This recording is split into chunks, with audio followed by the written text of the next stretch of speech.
Hello student, आपका स्वागत है जेके क्लासेस में। हम लोग का जो टॉपिक चल रहा था अल्टरनेटिंग करंट, ठीक है। तो मैंने प्रीवियस वीडियो में आपको बताया था क्या, टाइम पीरियड। तो मैं उसको एक बार फिर से रिवाइज करता हूँ, फिर आगे के टॉपिक को हम लोग पढ़ते हैं। तो टाइम पीरियड जो होता है हम लोग का, टाइम पीरियड जिसको हम लोग किससे रिप्रेजेंट करते हैं, कैपिटल टी से, कैपिटल टी से। और ये होता क्या है, हम लोग प्रत्यावर्ती धारा पढ़ रहे थे। तो ये टाइम पीरियड किसके लिए होगा, प्रत्यावर्ती धारा या प्रत्यावर्ती वोल्टेज के लिए। तो प्रत्यावर्ती राशि द्वारा, ठीक है, एक साइकिल पूरा करने में जो टाइम लगता है उसे क्या बोलते हैं हम लोग, उस प्रत्यावर्ती राशि का टाइम पीरियड। मतलब एक साइकिल कंप्लीट करने में जो समय लगता है उसे उस प्रत्यावर्ती राशि का क्या बोला जाता है, आवर्त काल या टाइम पीरियड। जिसको हम लोग किससे प्रदर्शित करते हैं, कैपिटल टी से। तो कैपिटल टी का जो फॉर्मूला होता है वो होता है 1/f, 1/f, वेयर f मतलब जहां f क्या होता है हम लोग का, ये होता है हम लोग का फ्रीक्वेंसी जिसको हम लोग आवृत्ति बोलते हैं। और इस फ्रीक्वेंसी का जो यूनिट होता है उसको हम लोग हर्ट्ज में दिखाते हैं, hz से। किससे, hz से। तो ये जो टाइम पीरियड होता है इसका यूनिट जो होता है, उसका यूनिट क्या होता है हम लोग का, सेकेंड होता है, क्योंकि टाइम है तो ये सेकेंड होता है। तो देखिए आप ये भी बोल सकते हैं कि टाइम पीरियड क्या होता है, फ्रीक्वेंसी का क्या होता है, उल्टा होता है या इनवर्सली प्रोपोर्शनल होता है, ठीक है। तो हम लोग का ये टॉपिक क्या हुआ, क्लियर हुआ। अब देखिए मैं आपको बताता हूं कि जो हम लोग का अल्टरनेटिंग करंट होता है यही होता है 0 पाई एंड 2 पाई, और ये क्या था हम लोग का, टी था। तो यहां हम लोग को पता है कि ये अल्टरनेटिंग इसलिए बोला गया क्योंकि इसका ग्राफ कैसा है हम लोग का, बैरी करने वाला ग्राफ है। मतलब 0 से स्टार्ट होकर ये इंड कहां पे होता है, 2 पाई पे। तो इसका एक साइकिल कंप्लीट है पूरा कहां पे हुआ, 0 से 2 पाई आने तक जो टाइम लगा वही इसका क्या हुआ, टाइम पीरियड हुआ। और इसके ऊपर वाले को हम लोग क्या बताए थे कि ये पॉजिटिव हाफ साइकिल होता है, और ये क्या होता है हम लोग का, ये जो होता है हम लोग का, यहाँ पे प्लस ऐसा करते हैं, यहाँ पे ये माइनस, ये हम लोग का निगेटिव हाफ साइकिल होता है, निगेटिव हाफ साइकिल होता है। तो ठीक है, ये साइकिल होता है। अब देखिए ये अल्टरनेटिंग करंट का क्या है, ग्राफ है, यहाँ 0 से स्टार्ट हुआ, और हाँ ये देखो 0 से पाई के बीच का जो पॉइंट होगा ये यहाँ पे क्या होगा, π/2 मतलब 90 डिग्री।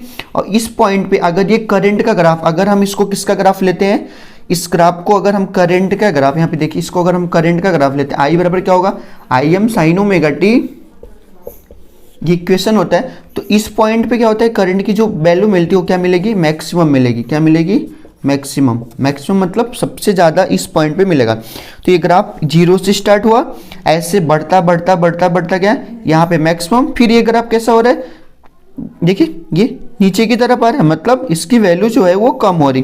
फिर इस पॉइंट पे क्या हुआ, 0। फिर यहाँ से पाई से इसका क्या स्टार्ट हुआ, निगेटिव हाफ साइकिल। तो यहाँ पाई से यहाँ 2 पाई आने में इसका एक निगेटिव साइकिल हुआ, और 0 से 2 पाई क्या हुआ, इसका एक कंप्लीट साइकिल। आप बोलेंगे कि अगर आपको पूछा जाए कंप्लीट साइकिल कहाँ होगा, कंप्लीट साइकिल क्या होगा, 0 to 2 पाई, 0 to 2 पाई। और 0 to 2 पाई जाने में जो टाइम लगा है इसको हम लोग क्या बोलते हैं, टाइम पीरियड, जो होता है 1/f होता है, ठीक है। ये चीज इतना आपको क्लियर हुआ। यूनिट भी आपको पता हो गया कि टाइम पीरियड का जो यूनिट होता है वो क्या होता है हम लोग का, सेकेंड होता है, ठीक है। अब आगे का टॉपिक हम लोग नेक्स्ट वीडियो में पढ़ेंगे। Thank you. हेलो स्टूडेंट्स, हम लोग का जो टॉपिक था टाइम पीरियड वो कवर हो चुका है। तो मैंने उसमें आपको एक बताया था कि एक पॉइंट बताया था कि जो फ्रीक्वेंसी का टर्म आया था, किसका, फ्रीक्वेंसी का, एफ से जिसको हम लोग डिनोट करते हैं, इसको हम लोग क्या नाम दिए थे, फ्रीक्वेंसी। और इसका जो यूनिट था वो क्या, हर्ट्ज था, उसको hz से दिखाते थे। तो देखो ये फ्रीक्वेंसी इंडिया की, ये आपका एक नोट पॉइंट होगा, आप लोग इसको नोट में लिखना, ठीक है। ये जो फ्रीक्वेंसी होती है किसकी, इंडिया की स्टैंडर्ड जो फ्रीक्वेंसी होती है उसको हम लोग लेते हैं 50 हर्ट्ज। कितना लेते हैं, 50 हर्ट्ज। ये इंडिया की क्या होती है, स्टैंडर्ड फ्रीक्वेंसी होती है। और इसमें जो वेरिएशन होता है, मतलब जो चेंजिंग होता है वो होता है ±3% का।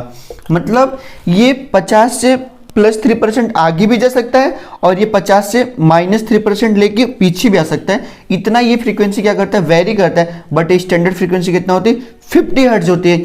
और ये किसके लिए होता है, ये हम लोग के लिए होता है अल्टरनेटिंग करंट के लिए, मींस एसी करंट के लिए। किसके लिए, एसी करंट के लिए। ठीक है, तो आपने डीसी का नाम सुना होगा, डीसी करंट, जिसको हम लोग बोलते हैं क्या, डीसी करंट को क्या बोलते हैं, डायरेक्ट करंट। क्या बोलते हैं, डायरेक्ट करंट। ये क्या होता है हम लोग का, डायरेक्ट करंट होता है। तो डायरेक्ट करंट का ग्राफ कैसा होता है, ये ऐसा होता है। ये डीसी का हो गया। सपोज यहाँ पे टाइम पीरियड लिख दें, यहाँ पे वी दिखा दी, और ये भी हो गया। ये ग्राफ किसका हो गया, डीसी का हो गया, डीसी का।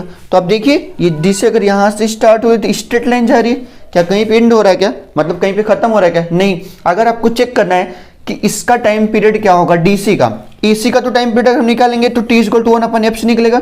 यहाँ पे लिखना एसी के लिए, for AC time period T equal to 1/f, और इंडिया की स्टैंडर्ड फ्रीक्वेंसी कितना होती है, 50 हर्ट्ज, तो 1/50, 1/50 मीन्स कितना हो जाएगा, आप इसको अगर कट करेंगे तो 0.02 सेकेंड।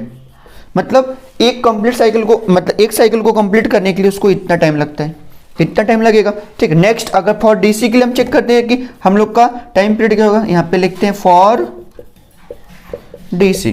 तो देखो डीसी में क्या होता है, जो फ्रीक्वेंसी होती है वो हम लोग का क्या होता है, 0 होता है। कितना होता है, 0। आप लोग इसको हमेशा रिमेंबर में रखिएगा, पॉइंट में सेट करिएगा, माइंड में सेट करिएगा कि जो डीसी की फ्रीक्वेंसी लिया जाता है वो कितना होता है, 0 हर्ट्ज होता है। जो एसी की फ्रीक्वेंसी होती है स्टैंडर्ड वो 50 हर्ट्ज होती है। तो डीसी की अगर फ्रीक्वेंसी 0 है तो इसका टाइम पीरियड जो टी होगा 1/f ही होता है फॉर्मूला। तो यहाँ 1/ क्या होगा, 0। अगर 1 में 0 से डिवाइड करें कितना आता है, इनफाइनाइट आता है। कितना आता है, इनफाइनाइट। मतलब इसका जो टाइम पीरियड है वो कैसा है, अनंत है। मतलब ये इंडी नहीं होगा, ये साइकिल अगर ये ग्राफ अगर स्टार्ट हुआ तो ये चलता जाएगा। तो मतलब डीसी का टाइम पीरियड क्या होता है, इनफाइनाइट होता है। बट एसी का जो टाइम पीरियड होता है एक साइकिल कंप्लीट करने में वो कितना होता है, 0.02। ठीक है, आप लोग इसको नोट करिएगा, ये नोट पॉइंट में रहेगा, ये बहुत ही इंपॉर्टेंट है। ये आपको माइंड में हमेशा लाइफ टाइम के लिए सेट कर लेना है। ठीक है, अब मैं इसको इरेज करने जा रहा हूं। ठीक है, तो जो हमने नोट पॉइंट आपको नोट कराया, जो इंडिया की स्टैंडर्ड फ्रीक्वेंसी होती है वो 50 हर्ट्ज होती है, और डीसी के लिए जो फ्रीक्वेंसी होता है हम लोग का क्या होता है, डीसी के लिए जो फ्रीक्वेंसी कितना होता है, 0 होता है। तो 0 होने के कारण जो उसका टाइम पीरियड होता है जिसको हम लोग आवर्तकाल कहते हो कितना होता है, इनफाइनाइट होता है। और एसी के लिए टाइम पीरियड क्या होता है, अगर 50 हर्ट्ज फ्रीक्वेंसी मान के हम टाइम पीरियड निकालेंगे तो 0.02 सेकेंड।